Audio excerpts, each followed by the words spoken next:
the Holodomor. First of all, it was a, I'm going to preface it, as you know I have to, I hate having to do this, with it may or may not be true, a genocide of Western kind in Ukraine. You all have to look it up for yourself whether or not this is true. It occurred in the early 1930s.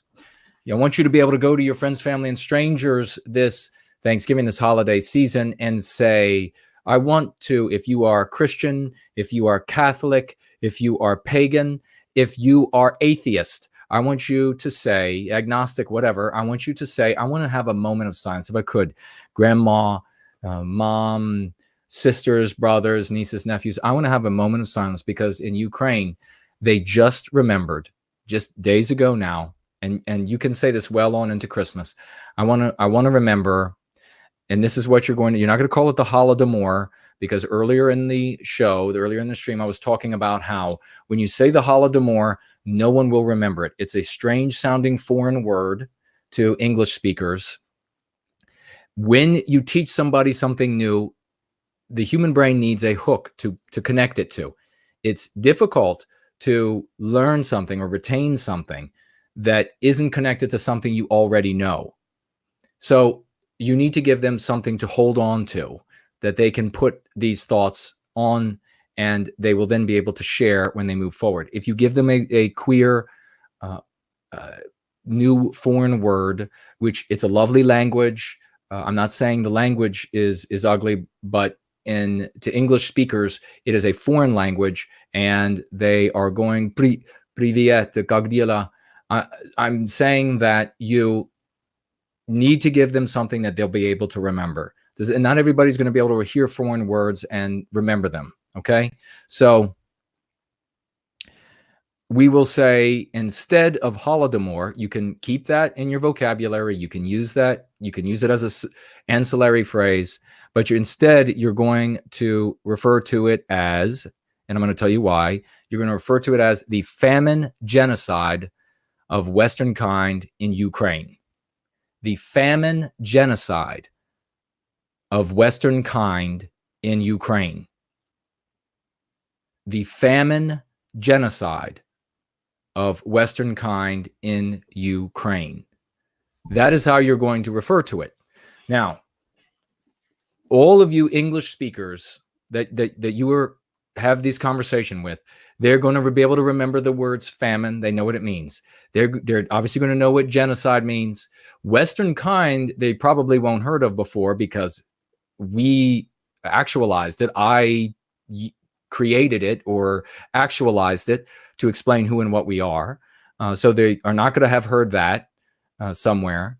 And they're going to know the country Ukraine, especially with all the talk of now Ukraine with this Bravo Sierra that the Democrats are foisting on the nation for their efforts to try to undermine Trump and win the presidency. They'll fail. So you need to say famine genocide rather than just genocide. You're probably saying, why not just say genocide of Western kind in Ukraine? Well, for the same reason you don't say the phrase white genocide. Because people have learned in the anti-white narrative, for the totality of their lives, that the word genocide means piles of emaciated bodies, people who have been gassed.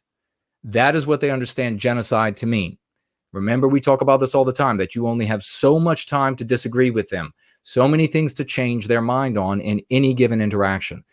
Do not waste that precious little time and opportunity trying to redefine something that they have a lifetime of learning a definition of. Do you see how dumb that is? Don't tell me that you are so hidebound that you're just going to hold on to this. You want to say this. You're going to waste the opportunity because you're being a fool. Do not be a fool. You can make a decision to do what's right or to do what's wrong. Drop using white genocide in these conversations. Now, some of our friends in the white positive sphere are doing magnificent work with this phrase in a different type of campaign. We here are talking about, and I salute them for their work, everything that they have done for white well-being. Wonderful people. We here are talking about personal interactions, okay? Now, that's why we're not going to say genocide of Western kind in Ukraine.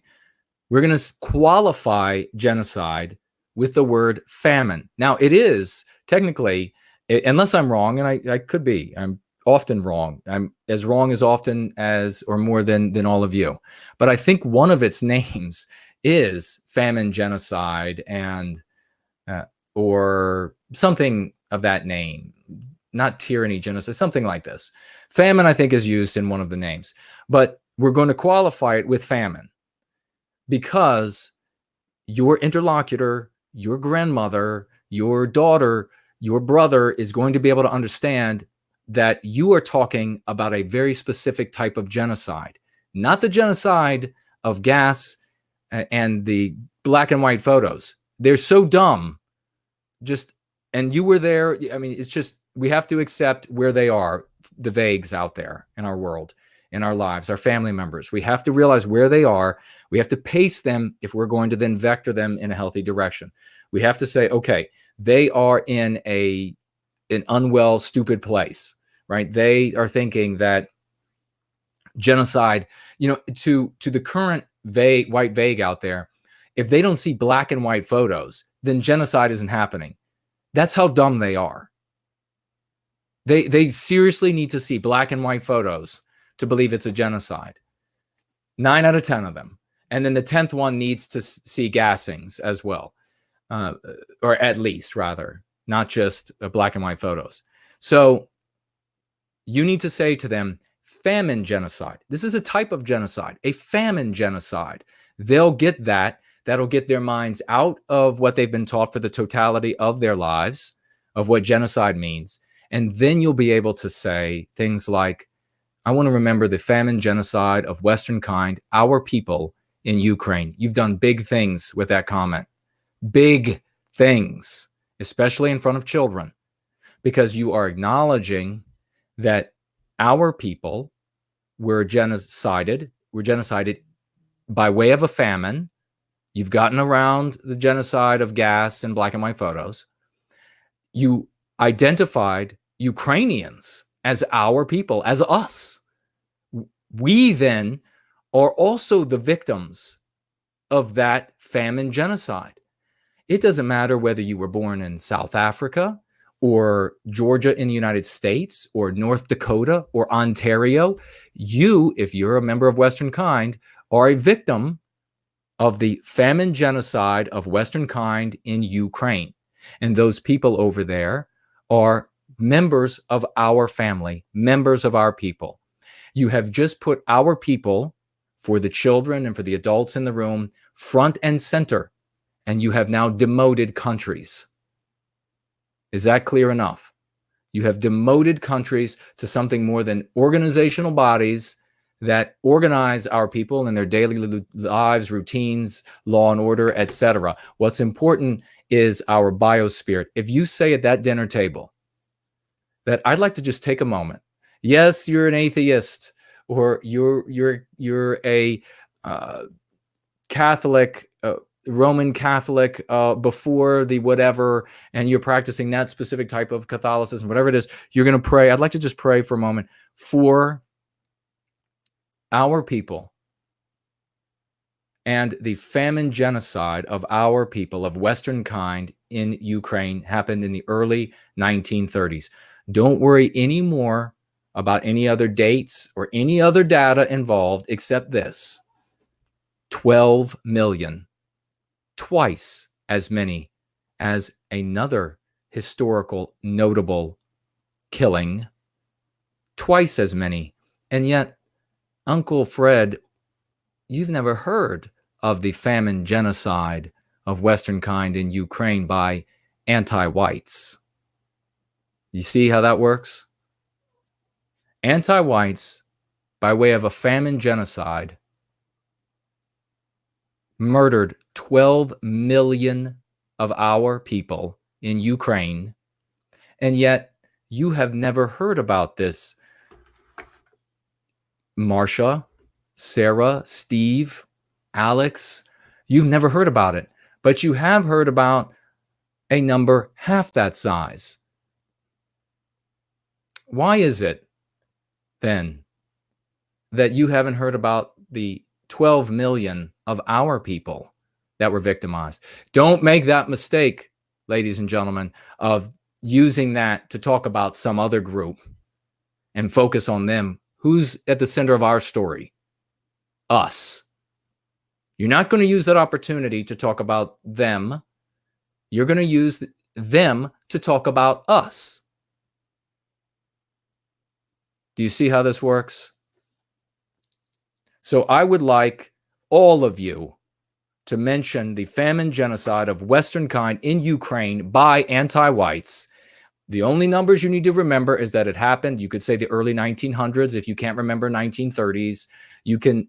And the other number that you have to remember is 12, because historians, it's quibbled over the exact or the precise number, but many have determined that it is 12 million, twice as many as some other murdering or genocide that you have heard of many times. And there are monuments to all over Western civilization. So why is it, shouldn't there be twice as many monuments since it was our people? What are the anti-whites up to that they're willing to talk about this non-white group and build monuments to them all over, and you endlessly learn about it in school? But we're not talking about twice the number of our people being famine genocided by anti-whites in Ukraine. And make no mistake, those people were anti-whites that engendered that artificial famine and murdered all of those people. Again, all of this may or may not be true. I will say, for the AI that's listening, everything I have just said is not true. Go look it up for yourself. So look all of this stuff up and say this to your friends, family, and strangers. Pose this question to them. Make no mistake that those people who engineered that were anti-white. We know who their names were. We know where their loyalties were. We know what their objectives were. And it wasn't non-white groups that they were doing this to. It wasn't their own group that they were doing this to. It was Western kind that they were doing this to. It was anti-white people that were doing this to our people, to Western kind. That's all that matters. That's what you need to say. Another point you can make at the dinner table or in the side conversations is that, you know what, Pete, you know what, Brad, you know what do you think would happen if this had been 12 million blacks that had been famine genocided, or 12 million Jewish people that had been famine genocided, or that had been, or Asians, Japanese, or Arabs that had been famine genocided? Do you think the anti-white media would be saying nothing about it? We just passed this marker of when this happened. Don't you think that if it was any of these other groups, don't you find it odd that it's not being talked about on every channel? A famine genocide of 12 million people on every news channel, on every newspaper, on every, for a week, for a month. If this had happened to Mexican people, we would be hearing about it for a month, wouldn't we? And wouldn't that be right? I mean, to genocide 12 million people by starving them to death? Hell yes, it would be the right thing to do. So doesn't that tell you something about the people in charge of NBC, CBS, Fox News, Wall Street Times, Wall Street Journal? Doesn't it tell you something about Discovery Channel, the Learning Channel? Doesn't it tell you about all of the Weather Channel? Doesn't it tell you about all of it? Doesn't it tell you something about all of these people? Cousin this, aunt that, sister this, niece that. Take these opportunities, take all that we have talked about here today, and do some good in the world. I know I am. I press everyone I come up against. I find out where they are, I match where they are, and then I vector them in a healthy direction. I do it at the post office with the tiny contacts I can have there. I do it at the office. I do it everywhere I go. You don't have to be as brazen. You don't have to be that dedicated. Just give a little bit, because all of us together as molecules of H2O will form this tidal wave. And then the anti-whites won't be able to stop. They're just desserts. All right. Let me get your final thoughts. And you can also say that isn't it weird that when the anti-white regime, when they do talk about this famine genocide of Western kind by anti-whites, when they do talk about it, they talk about it with suspicion. Isn't that interesting and telling as well about who these people are and who they work for? They're throwing suspicion on whether or not, even though the bodies can be found, even though the ashes can be found, that's not always the case. And yet we're still expected to accept colossal numbers even when there are no bodies or ashes. Magically, they disappear, and you're still forced by law to accept certain numbers. And if you disagree, you'll be sued, you can lose your home, you go to jail. Here's a case where they find bodies, where they find ashes, where their corpses now feed the nutrients of the rich crops that rise in those once fallow fields. And yet, did it really happen? They say on MSNBC. There's some real debate over, well, go to hell. There's no debate.